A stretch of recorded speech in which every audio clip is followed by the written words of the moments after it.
तेरे रोने से उन्हें कोई फर्क नहीं पड़ता है दिल। जिनके चाहने वाले हजारों हों वो बेदर्द हुआ करते हैं।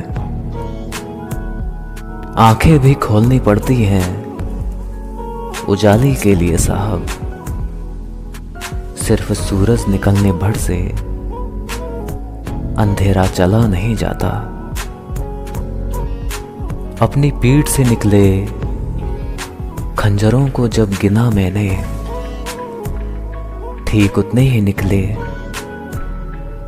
जितनों को गले लगाया था मैंने।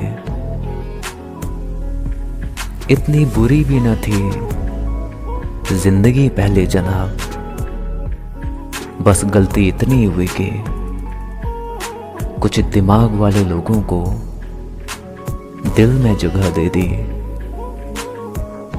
मोहब्बत का उम्र और दूरियों से क्या लेना देना, जिससे होनी होती है दूर से भी हो जाती है।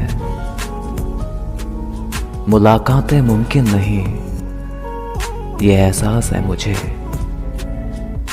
लेकिन मैं तुम्हें याद बहुत करता हूँ। बस ये याद रखना